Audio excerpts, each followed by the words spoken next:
Imagine being a child and falling ill. Only to be taken to the operating room and experiencing a journey to the other side, where you encounter dark clouds and wisps, and a large circular cone-like structure that leads you to a barrier like a bubble. This is the true story of a child who experienced a near-death experience during an operation, and returned to tell the tale. Mine happened in 1963, when I was 8 years old. I had become very ill with flu-like symptoms and could not hold down any food or fluids for almost a week. I remember my mother calling the small hometown doctor on the phone with concern in her voice, but he always assured her, without seeing me, that it was just the flu. I will never forget the burning sensation when I vomited only yellow bile, something I believe the doctor was not told. Then, as days passed and I became weaker, my vomiting quieted down. Both of my parents worked and they needed to get back to their jobs, so toward the final days of my sickness I was left alone during the daytime. On one of those afternoons I was desperate for a drink of water. Somehow I peeled myself away from the couch and steadied myself before taking small steps to the kitchen sink. That glass of water tasted better than nectar, but as I turned back to the living room my vision turned white and I passed out. I woke later on the kitchen floor and I have no idea how long I had been there. That evening I told my mother about the experience and she looked very worried. The next day I suddenly felt better and I even got up to play on the floor. I felt fine, but I was extremely pale, and my father insisted that I be taken to the doctor anyway. I'll never forget the look on the doctor's face when he put me on the examining table. One jab in my gut around the appendix told him all he needed to know. I remember the urgency in his voice as he told my mother to get me to the hospital immediately. My father's job had taken him out of town that morning and could not be contacted for several hours. My mother balked and the doctor insisted again that the situation was serious. He ordered an operation that very afternoon and I was taken to the hospital for admission. The nurses worked quickly as they took off my clothes and shaved my belly. Mom was in and out of the room as she made phone calls to people who could help her contact my father. The hometown doctor came into the room to see me before the operation, and he introduced me to another doctor who was a surgeon. I didn't know it at the time, but the surgeon had driven 90 miles at high speed to help with the operation. The shaving was done. My mother told me not to worry, but she sounded scared, and I was wheeled into the operating room. Now I was scared and I started to cry. The nurses were a bit stern, which made it worse. I detected a funny smell and complained about it. They lied and told me it was the rubber on the wheels of my gurney.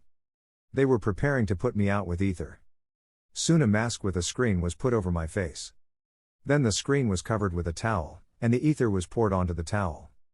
I was told to breathe deeply like I was blowing into a balloon as I coughed and cried. Soon my head swirled around my body like an orbiting planet and everything went black. It was soon after everything turned black when I realized that I could think and wonder about where I was. The best interpretation my childlike mind could decipher was that I was floating alone in the vast, dark universe. Soon I saw wisps of cloud-like creatures flying about with ease.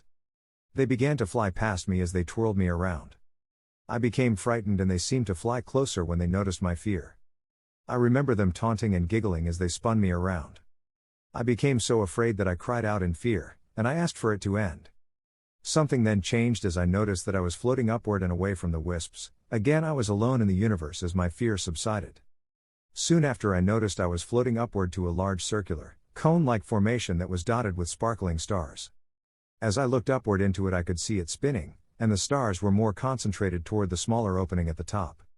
I floated upward as I gained momentum and soon I was at the top of the spiral tube where I hit a sort of barrier like a bubble that has come to rest against something that has trapped it.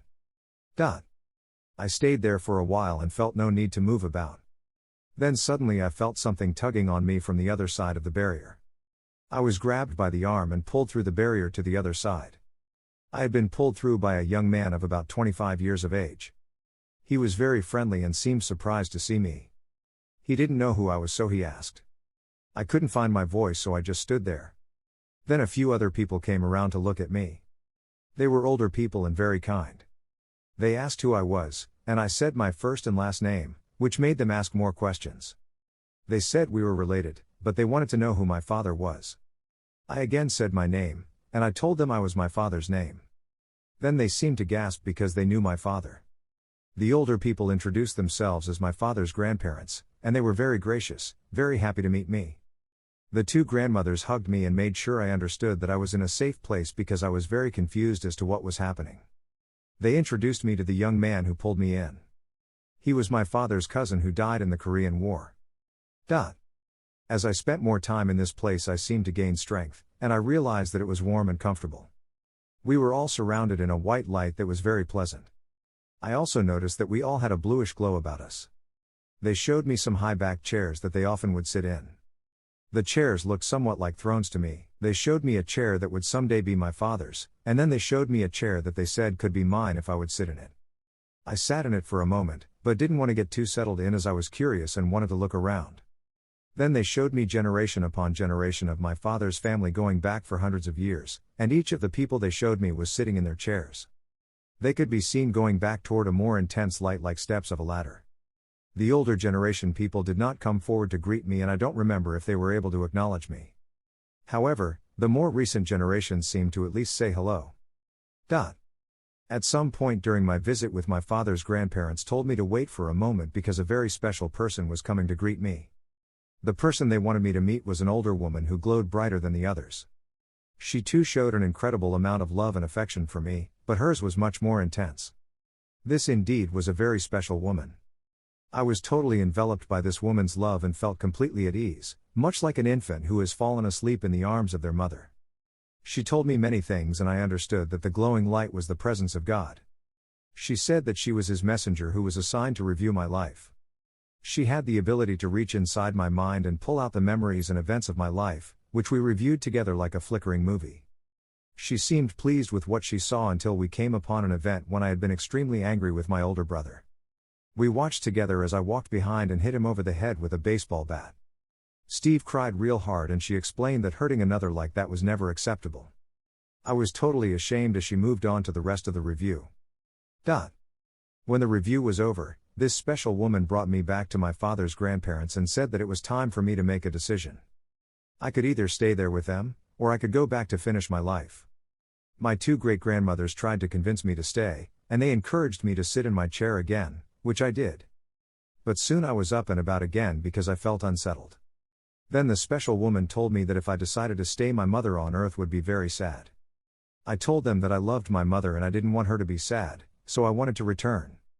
One of my great-grandmothers protested and said that if I was sent back it could destroy me because life was so hard on earth. The special woman told her that my decision to return must be honored, and I was brought back to the place where I had been pulled through. All of the relatives were talking at once and seemed real concerned for me. They instructed me to do my studies in school and to read my books. But at the same time they seemed to be telling me what my future would bring. I remember something said about writing a book, and that I would be married and have a little girl. I also remember some ugly things, like many tanks rolling over sand dunes in a war. All of these things have come true to some degree. The young man who pulled me through in the first place was the same one who sent me back down. He told me to let myself slide and to relax. The trip back down was not as pleasant, and it happened quite quickly. The last sensation I remember was slipping back into my sick body and recalling what it felt like to be here. I immediately asked myself why I came back to such agony. Soon I opened my eyes and found my living grandmother holding my hand. I immediately told her that I was gone for a while, and that I had met her mother, who was very nice. She looked absolutely stunned as the other relatives in the room assured me that it was just a dream. I knew they were wrong, but I was too sick to argue.